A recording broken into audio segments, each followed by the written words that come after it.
really for the sake of heaven. He was re-awarded, despite his violence, he was re-awarded the act of Kahuna Solam, to be a Kohen. So let's see what the Zohar says, how the Zohar says it. Come and see. Somebody who is zealous for the sake of heaven,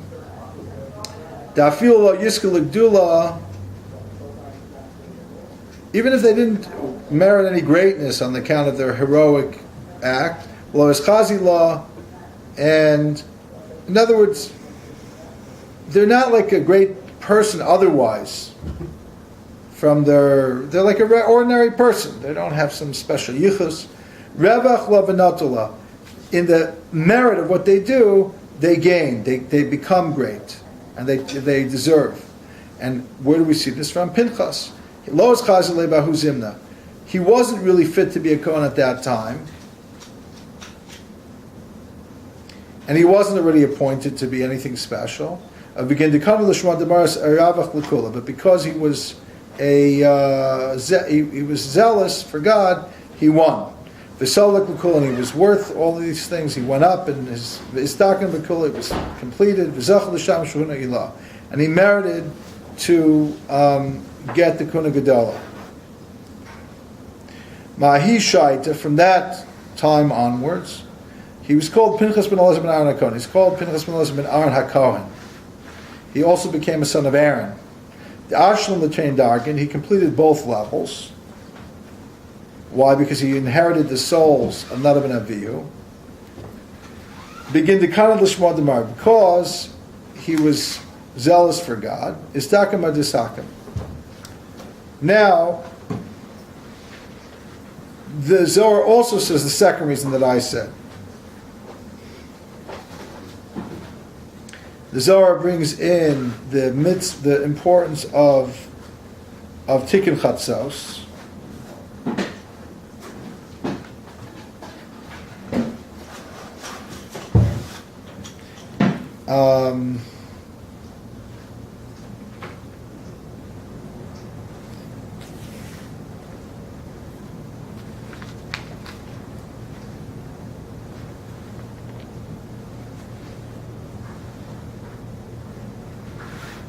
Then it talks about Yosef and how he learned 70 languages, and the wife of Potiphar, how he withstood that temptation.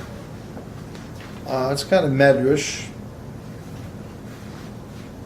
Why does he bring that in? Because again, it's a similar idea. Yosef withstood temptation. Pinchas was standing against temptation. Okay.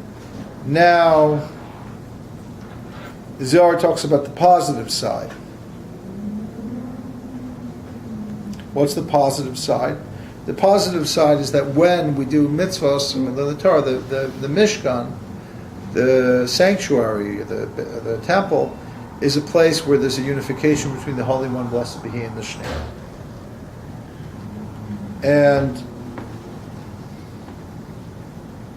imagine a beautiful home gets destroyed. Who's sad?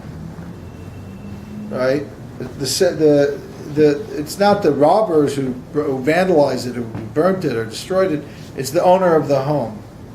So the same thing, the Shekhinah, when it's in exile, which is Yerushalayim, who's in pain? The Tzaddik, which is the Yesod, who gets to dwell within Yerushalayim, within the Beis HaMikdash.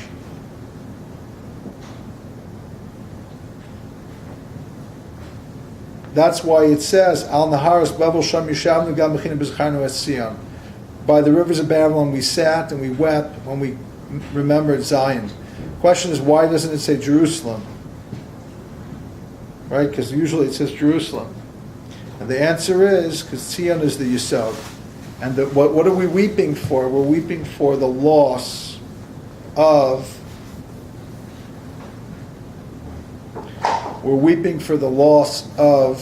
the relationship between the Holy One, blessed be He, and the Shekhinah that takes place through Yisod.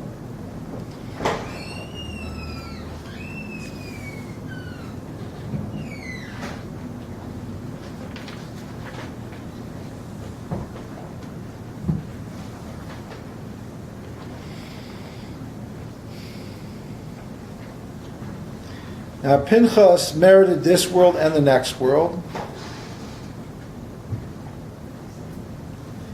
And he actually met the family of Tzadok, who was a descendant of Pinchas. In their lineage had the high priest for many generations. So the question is why, and the answer: why did he have to be reinstated? The answer is because he murdered, so he killed somebody. Okay. So the Zohar says somebody who kills is pasul l'kahuna, is disqualified from the kohenship. Any kind of killing? Even like saving someone's life? I think it's a good question. That were Kohanim that were partisans, and they had to ask a question whether they could duchen or not. Or if there's Israeli soldier, it's a question. It's a shayla they have to ask.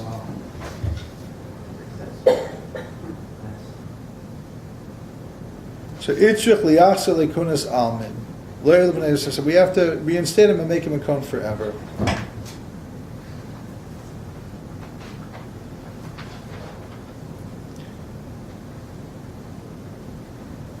Now they start talking about what does it mean shalom. So there's all of these things that Pinchas eventually became Elijah.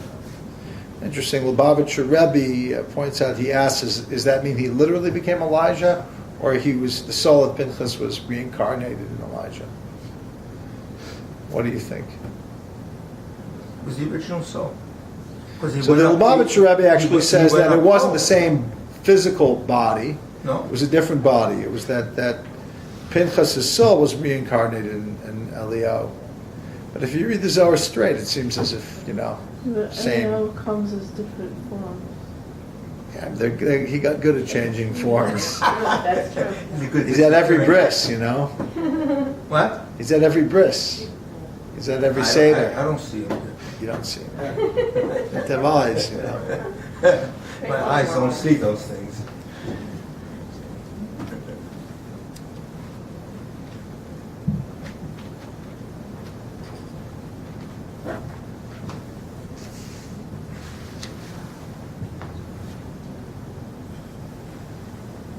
And there's a whole thing about what exactly Eliyahu's ascent is. Zohar just mentions it very briefly.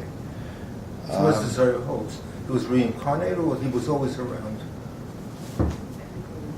Pinchas ben Elazar was always around. That's what I'm saying. Lubavitcher Rebbe says no, that he was reincarnated. Doesn't mean he was literally physically the same. And the Zohar? The Zohar seems to indicate it was the same person, but it's not 100% clear. You can interpret it differently. So how was his name changed? Because it was a different person. That's why Lubavitcher Rebbe says the raya that it's a different person is that it says that Pinchas, there's a story with Yiftach. Yiftach made a vow he should have never made. Terrible vow. He said, the first thing that comes out of my house if I win this war is going to be an offering. And usually he had some animal that would come out to greet him, but this time his daughter came out to greet him. So he should have asked a rabbi, a sage, to be matir his nether, to undo his vow, but he was too arrogant, and he wanted the sage to come to him. It was Pinchas, and Pinchas wanted him to come to the sage, and there was they didn't give covet to each other, so both of them were punished, and Pinchas was punished that he was no longer a prophet. But we know that Elijah was a prophet, so the Lubavitcher Rebbe says, okay, this is a proof that Elijah is not physically Pinchas, it's a different person, but the same root soul. Same Anyway. Pinchas from the Bible? Yeah. The time of... Don't ask. I'm learning more Nevuchim now, so I'm going to Great say. stuff. Yeah. So, but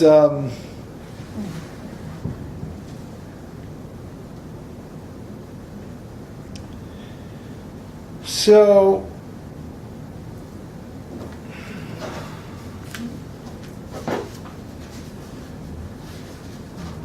So one of the things that Zohar talks about, and it's also kind of similar yet different possibly to the Ramban, and I'll just kind of conclude with this, is this idea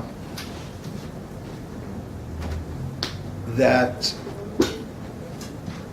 you have the body, and then you have something that's kind of in between. You have a body like a psychic body that's not as physical as your material body, but it's still some kind of body. So, for example, according to this, when Adam was created, he was not yet created, his body hadn't yet taken on the full physicality that it eventually would take hold of it once he tasted from the tree of knowledge. And when we talk about Tchias HaMesim, for example, the body is going to be more translucent, meaning it's not going to be... Right now, the body is always in need of everything. Right? It's like Rabbi Schlag talks about this constant need, the Ratzon L'Kabel, this desire to have.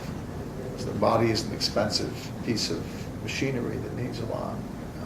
So when Mashiach will come, the body will become more zach, more refined.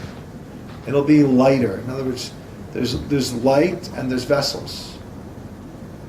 There's intellect, there's ideas, and then there's emotions, and then there's kind of matter. And the goal is to begin to transform the body. So there's a Hasidic saying that when you eat for yourself, you're descending, you become like an animal, but even worse than an animal, because you're only eating for yourself, so you're thinking about yourself. So you're just this machine that just takes and takes and takes and takes. But if you eat for a higher purpose, because you want to help other people, or you want to do a mitzvah, you want to enjoy Shabbos, or whatever it is, so then you take the physical being that you're taking and you're transforming it. So this is a process that we believe in the transformation of the body.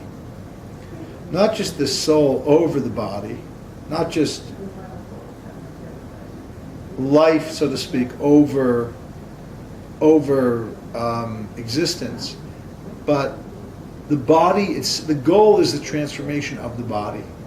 It's like it says in the Tanya that the purpose isn't in the soul, because the soul is as it is descending from a higher place. The purpose is the soul to transform the body. So some of these things that we talk about in terms of the Gilgal, in terms of Pinchas, Leo, it's really ways of going into the soul's relationship with the body and the work of making the body a lighter being, a body that's a little bit less selfish.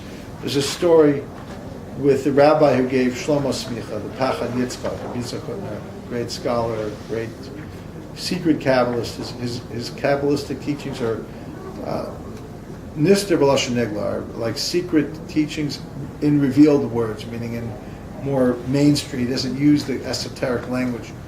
But one time, that's Rabbi Hutner. Yitzchak Hutner. He's known after his Smarim, Pachad Yitzchak. So Rabbi Hutner had a high-level class in his office.